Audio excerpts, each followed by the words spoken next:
kazan var. Bak orada da var. Evet, bu da pilav. 3 tane pilav görüyoruz.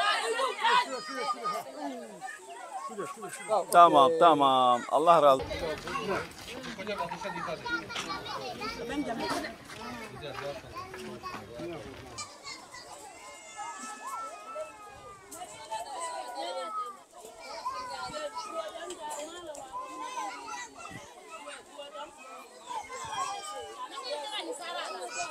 Bunlar ne güzel oldu.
Bismillahirrahmanirrahim.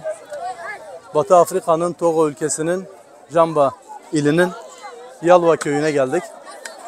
Burada hayırseverlerimizin bize vermiş olduğu sıcak yemekleri inşallah burada görmüş olduğunuz kardeşlerimize dağıtacağız. Rabbim hayırseverlerimizin hayrını kabul etsin. Rabbim evlatlarını salihlerden eylesin. Cennet azığı yapsın inşallah onlara. Allah razı olsun.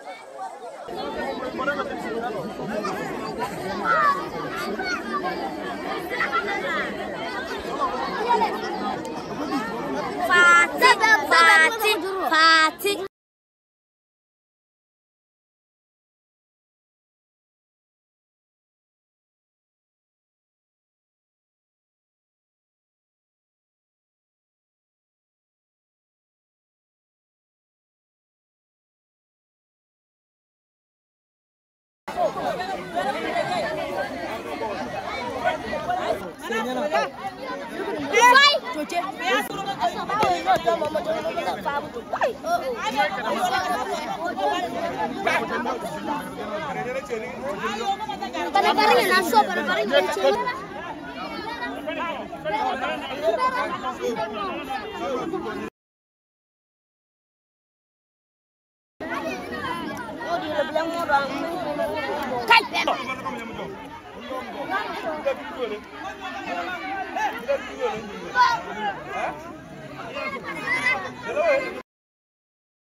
Bismillahirrahmanirrahim.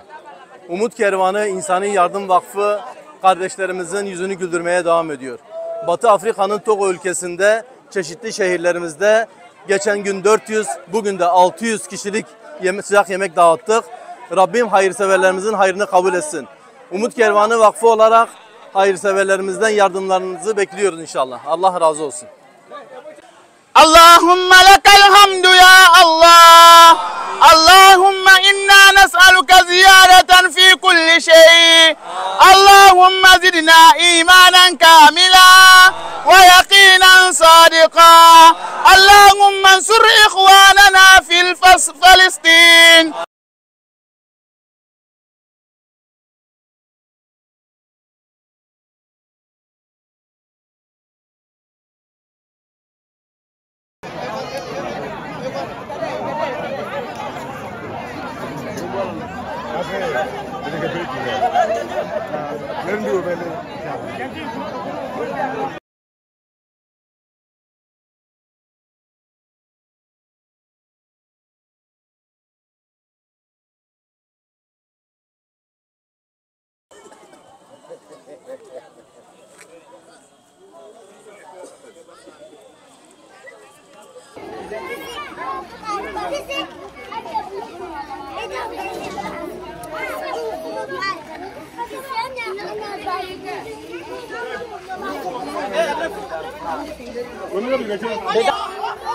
Sinna tu darah.